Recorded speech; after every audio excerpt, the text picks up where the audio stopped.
नमस्कार, जी बिजनेस पर आपका स्वागत है। आप देख रहे हैं पावर ब्रेकफास्ट। आपके साथ मैं हूं मानसी दवे। हफ्ते का आखिरी कारोबारी सत्र भारतीय बाजार के लिए नई सीरीज की शुरुआत होने जा रही है। बुलेटिन की शुरुआत सबसे पहले विदेशी बाजार के संकेतों से ही कर लेते हैं। विदेशी बाजार के संकेत मिले जुले कहेंगे, क्योंकि बीती रात अमेरिकी बाजार की मिलीजुली क्लोजिंग हमने देखी है। नैस्डैक में 0.25% की बढ़त जरूर देखने को मिली, लेकिन साथ ही डाउ करीब 225 अंक गिरकर बंद हुआ है। साथ ही अमेरिकी राष्ट्रपति डोनाल्ड ट्रंप ने चुनाव को लेकर जो बयान दिया है वो भी खबरों में रहा। विस्तार से विदेशी बाजार के संकेत क्या कुछ कह रहे हैं वो जानेंगे दीपांशु भंडारी से। साथ ही कोरोना का अपडेट भी उनसे लेंगे। थोड़ी ही देर में जी बिजनेस के मैनेजिंग एडिटर अनिल सिंह भी हमारे साथ जुड़ेंगे, उनसे आज की पहली रणनीति जानेंगे। Deepanshu, good morning. विदेशी बाजार के संकेत आज कैसे लग रहे हैं? Good morning Mansi. थोड़े मिले जुले संकेत आ रहे हैं, पर अगर आप जो 2-3 की वेरिएबल्स हैं भारतीय बाजार के लिए उनको देखें तो वहां से तो अच्छे ही संकेत हैं। डाउ फ्यूचर्स 125 अंक ऊपर हैं इस समय। नैस्डैक फ्यूचर्स की बात करें तो वहां पर 1% से ज्यादा का उछाल है। हांगकांग के बाजार पॉजिटिव ट्रेड कर रहे हैं। ऑफ कोर्स एसजीएक्स निफ्टी यहाँ पर 50 अंकों की तेजी है, 11,150 के पास। बहुत सारी खबरें हैं, मैं जल्दी जल्दी आपको बता देता हूँ। सबसे पहले तो आज 3 एशिया के बाजार बंद रहेंगे, सिंगापुर, मलेशिया और इंडोनेशिया। चुनाव को लेकर डोनाल्ड ट्रंप ने कहा है कि शायद जो नवंबर के चुनाव हैं उन्हें टाला जा सकता है कोरोना संक्रमण की वजह से, पर ये एक पॉलिटिकल स्टेटमेंट है, क्योंकि रिसेंट सर्वेज के मुताबिक अगर आप देखें तो डोनाल्ड ट्रंप इस समय पीछे हैं जो बाइडेन के, तो शायद उस लिहाज से भी इस स्टेटमेंट को देखना चाहिए। कल शाम अमेरिकी बाजारों में जरूर मिलीजुली क्लोजिंग रही। अमेरिका के जो जीडीपी डेटा आया वो बाजार खुलने के समय आया और इसलिए हमने शुरुआत में गिरावट देखी, स्पेशली डाउ में। उसके बाद रिकवरी भी आई, पर फिर भी 225 अंकों की गिरावट के साथ ही डाउ बंद हुआ। इकोनॉमी से जुड़े स्टॉक्स में बिकवाली थी, पर आईटी शेयर्स में शानदार खरीदारी थी और इसलिए नैस्डैक की पॉजिटिव क्लोजिंग रही। मार्केट्स बंद होने के बाद चारों दिग्गज आईटी कंपनीज के नतीजे आए तो उसका पोस्ट मार्केट रिएक्शन बहुत स्ट्रांग रहा, बट एक्चुअल रिएक्शन आप आज शाम को देखेंगे। इसलिए इस समय आप देख रहे हैं कि नैस्डैक फ्यूचर्स में अच्छी तेजी है और डाउ फ्यूचर्स में भी उसका कंट्रीब्यूशन आते हुए दिख रहा है। चारों IT companies Apple, Amazon, alphabet और फेसबुक, इनके नतीजे अनुमान से बेहतर रहे। एप्पल की सेल्स में 11% का उछाल था और अब तक की एक तिमाही का सबसे हाईएस्ट रेवेन्यू एप्पल ने देखा। वहीं अमेजॉन की भी रेवेन्यू में डबल डिजिट उछाल देखने को मिला। फेसबुक के रेवेन्यू में एक्चुअली गिरावट थी लिस्टिंग के बाद। 2012 में इनकी लिस्टिंग हुई थी, 2012 के बाद पहले बार गिरावट आई है, पर अनुमान से काफी बेहतर रहे नतीजे। और अल्फाबेट जो कि गूगल की पेरेंट कंपनी है उसकी बात करें तो इतिहास में पहली बार इनके रेवेन्यू में हमने गिरावट देखी है, बट यहां पर भी नतीजे अनुमान से काफी बेहतर रहे। यूएस में मार्केट्स बंद होने के बाद भी जो ट्रेडिंग होती है उसमें इन चारों कंपनीज ने कंबाइंड अपनी मार्केट कैपिटलाइजेशन में $200 बिलियन का उछाल देखा है। तो आज शाम को जबरदस्त एक्शन होने वाला है यूएस मार्केट्स में, स्पेशली इन 4 दिग्गज आईटी कंपनीज में। इसके अलावा अगर आप देखें तो यूएस की जीडीपी डेटा आए और वो काफी खराब थे, हालांकि अनुमान से थोड़े बेहतर रहे। रिकॉर्ड 33% की गिरावट देखी गई है जहां तक यूएस की जीडीपी थी दूसरी तिमाही की। ये अब तक की सबसे बड़ी गिरावट है, इतनी बड़ी गिरावट अब तक कभी भी नहीं देखी गई है। इकोनॉमिस्ट के हिसाब से 35% गिरावट होने वाली थी, तो अनुमान से थोड़ा बेहतर है। पर्सनल कंजम्पशन में 25% की गिरावट है और पर्सनल कंजम्पशन यूएस जीडीपी का 2/3 हिस्सा है, यानी कि 66% हिस्सा जो है वहां पर 25% हमने गिरावट देखी है। तो ये काफी चिंताजनक संकेत जरूर है। इसके अलावा बेरोजगारी के दावे 14.5 लाख के करीब थे, अनुमान मुताबिक थे, पर लगातार दूसरे हफ्ते हमने बढ़त का ट्रेंड देखा है, तो वो भी एक चिंता का विषय है। यूरोप के बाजारों में काफी तेज गिरावट थी। जर्मनी की जीडीपी में 10% की गिरावट आई है, यहाँ पर भी एक हिस्टोरिक फॉल आया है, इसकी वजह से चिंता थी। इसको लेकर कच्चे तेल में दबाव देखा, कल शाम 3% की गिरावट रही और हमने देखा कि सोना एक दायरे में रहा। तो बहुत सारी क्यूज हैं जिसकी वजह से मार्केट्स रिएक्ट कर रहे हैं, पर सबसे अच्छी बात है कि आईटी स्टॉक्स के नतीजे अनुमान से काफी बेहतर थे और उसकी वजह से इस समय यूएस फ्यूचर्स में आप तेजी का माहौल देख रहे हैं। ओके दीपांशु, आई थिंक ऐसा कोई अपडेट नहीं है विदेशी बाजार से जुड़ा जो आपने छोड़ा है और इन सबको ब्रीफ में आप यहाँ पर बता चुके हैं। सारी की सारी अपडेट सिर्फ विदेशी बाजार से जुड़ी ही नहीं, उससे जुड़ी खबरों की भी हमारे पास अब है। लेकिन देश और दुनिया में कोरोना की स्थिति क्या है? भारत में फिर से हम देख रहे हैं आंकड़ों में बढ़त देखी जा रही है। बिल्कुल मानसी, भारत के मामलों में रिकॉर्ड उछाल आया है। कल भी हमने देखा तो 2,77,000 नए मामले आए ग्लोबली और 6,200 लोगों की मौत हुई है। यूएस में 68,000 नए मामले सामने आए हैं, 1,460 लोगों की मौत हुई है। ब्राजील में यहाँ पर भी 58,000 नए मामले सामने आए हैं, तो चिंताजनक संकेत जरूर हैं। जहाँ तक भारत की बात है, यहाँ पर भी मामलों में फिर से रिकॉर्ड उछाल देखा और करीब 55,000 नए मामले भारत में कल सामने आए हैं। ये एक चिंताजनक विषय जरूर है। 780 लोगों की मौत हुई है। महाराष्ट्र में 11,000 नए मामले थे। जो दो दिन पहले हम खुश हो रहे थे कि महाराष्ट्र और मुंबई के मामलों में गिरावट आई थी एक दिन की, वो ट्रेंड वापस से फिर उछाल का ही आ गया। तो ये भी एक चिंताजनक संकेत जरूर है। हालांकि कल रिकॉर्ड रिकवरीज भी हुई हैं। एक दिन में लगभग 37,500 लोग रिकवर भी हुए हैं। तो रिकॉर्ड उछाल के साथ साथ रिकॉर्ड रिकवरीज भी भारत में देखी गई हैं। हालांकि अब अगर आप देखें तो 10.5 लाख लोग इस समय ठीक हुए हैं और एक्टिव मामले करीब 5.5 लाख के करीब हैं भारत में। बिल्कुल दीपांशु, शुक्रिया ये तमाम जानकारी के लिए और हमारे साथ जुड़ने के लिए। आगे बढ़ते हैं और अब जान लेते हैं कि कल के सत्र में संस्थागत निवेशकों ने क्या किया। एफआईआईज ने कल कैश मार्केट में खरीदारी की है करीब 207 करोड़ की। वहीं डीआईएस ने कैश मार्केट में की है 387 करोड़ की बिकवाली। वायदा बाजार में एफआईआईज की तरफ से एक बड़ी खरीदारी आती हुई 2,637 करोड़ की। तो क्लियरली कैश मार्केट और वायदा बाजार दोनों में ही एफआईआईज की तरफ से खरीदारी के आंकड़े आते हुए दिख रहे हैं। अब सीधा रुख करते हैं हमारी स्पेशल सेगमेंट का, जहां हम रोज बात करते हैं जी बिजनेस के मैनेजिंग एडिटर अनिल सिंघवी से।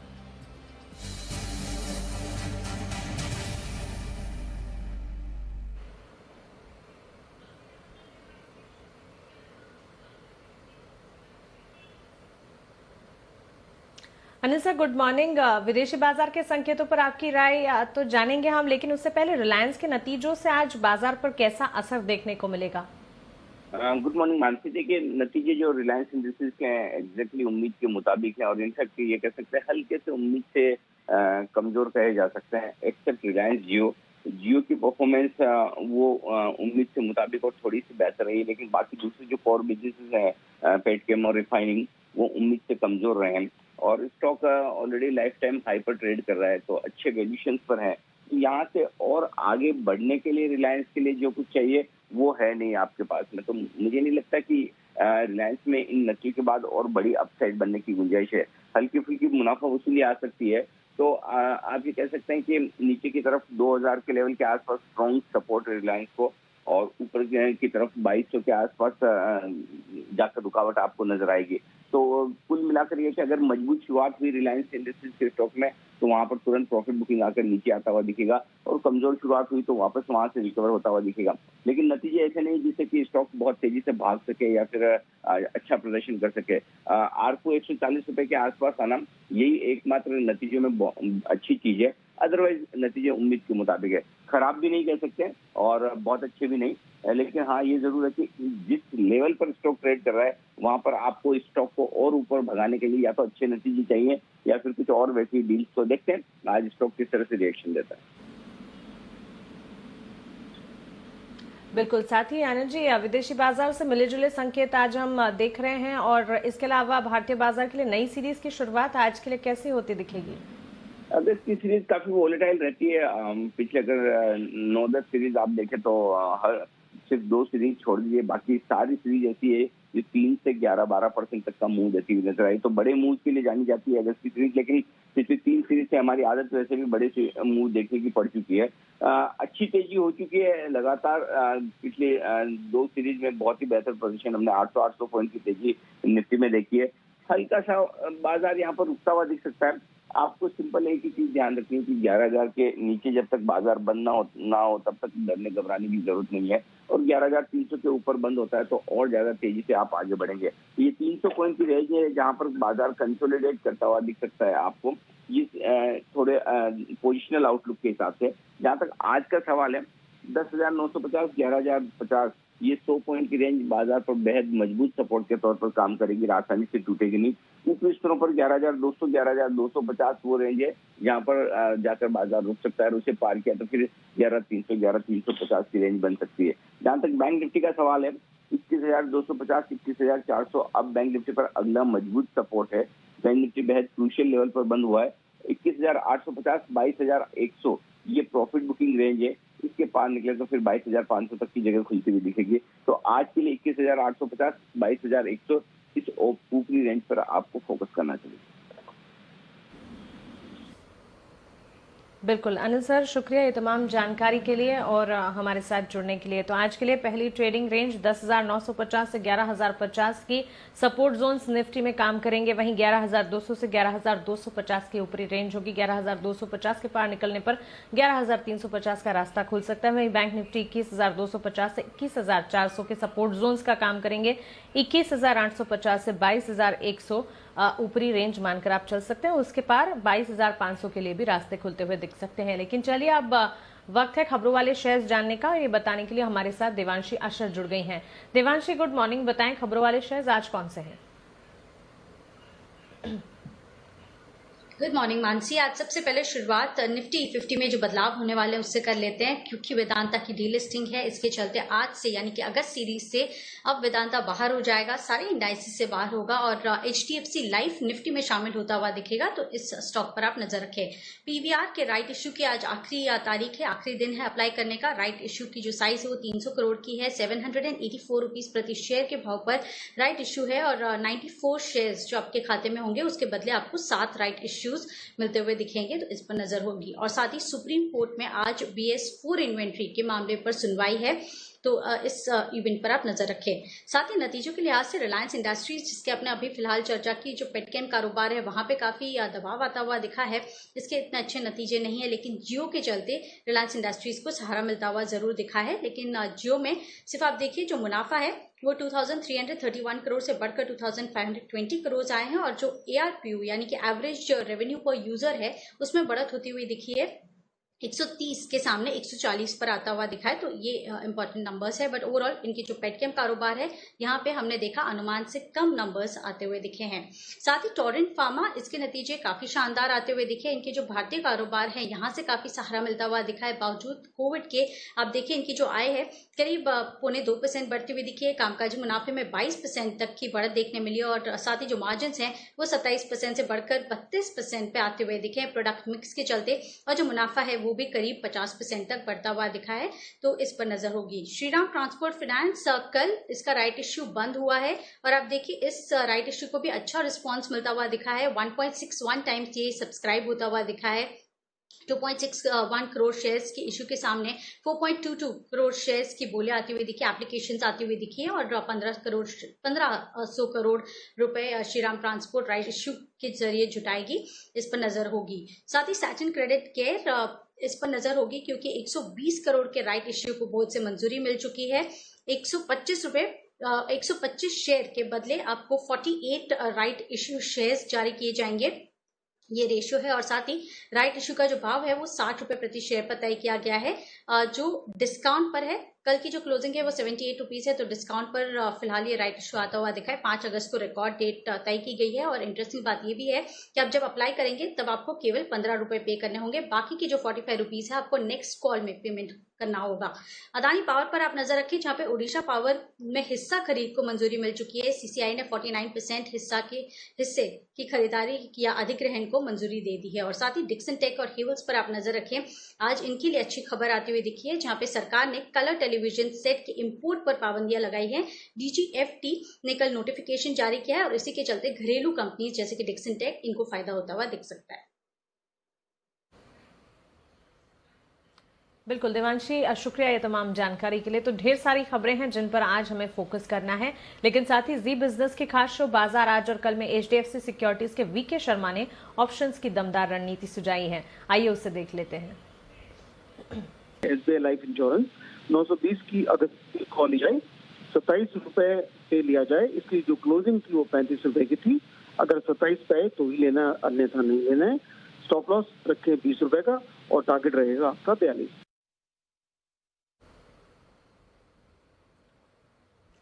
तो SBI लाइफ अगस्त कॉन्ट्रैक्ट 920 की कॉल लेने की राय आती हुई देखने को मिल रही है और यहां पर टारगेट 42 के आप मानकर चलें। 20 का एक स्टॉप लॉस लगाएगा। हम हर रोज शाम 7:30 बजे हमारे इस खास शो बाजार आज और कल में ऑप्शंस की दमदार रणनीति बताते हैं और वी के शर्मा अपनी दमदार रणनीति लेकर हमारे बीच इस खास शो में जुड़ते हैं। तो अगर कमाना है मुनाफा तो हर रोज शाम हमारी ये खास पेशकश बाजार आज और कल देखना ना भूलें।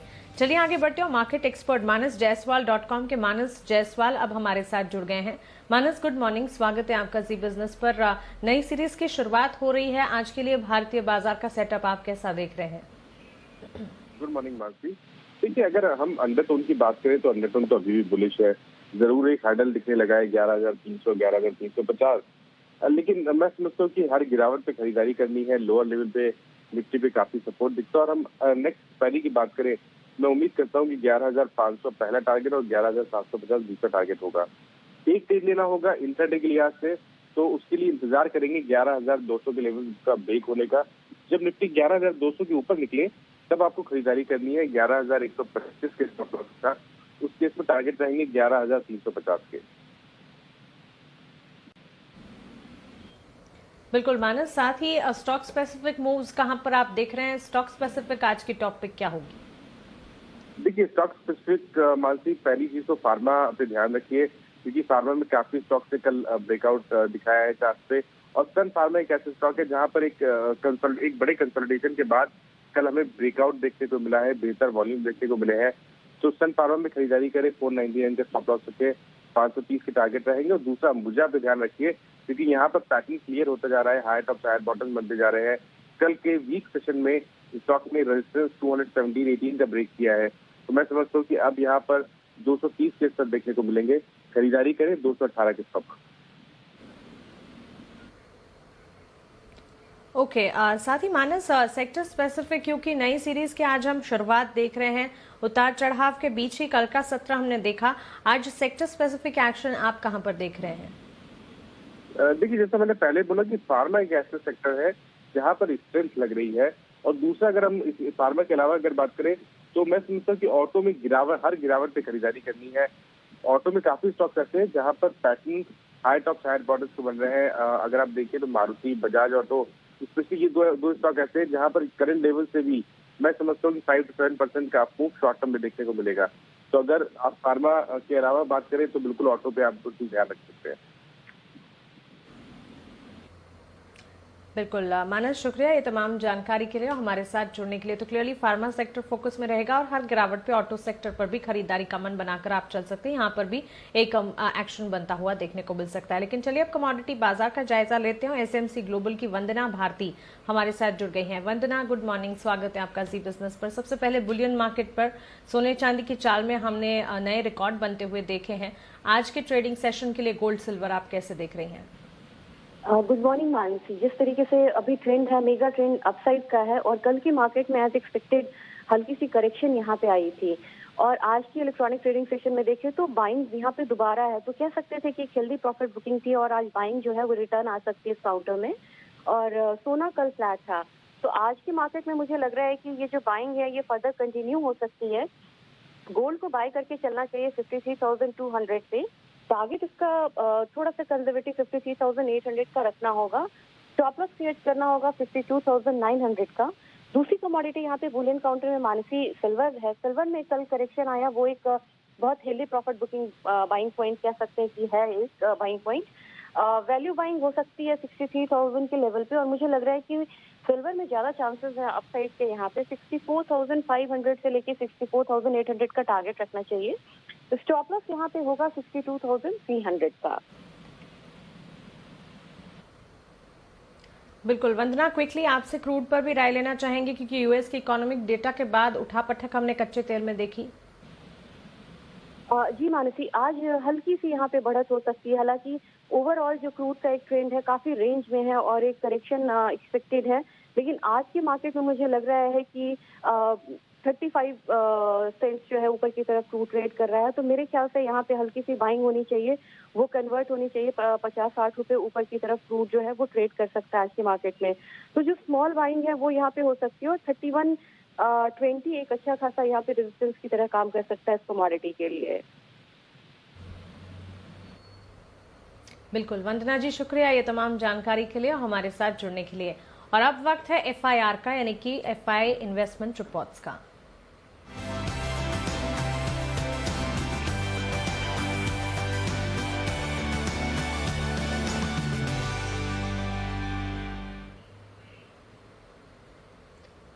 ब्रोकरेज रिपोर्ट लेकर हमारे साथ आशीष चतुर्वेदी जुड़ गए हैं। आशीष, गुड मॉर्निंग, बताएं।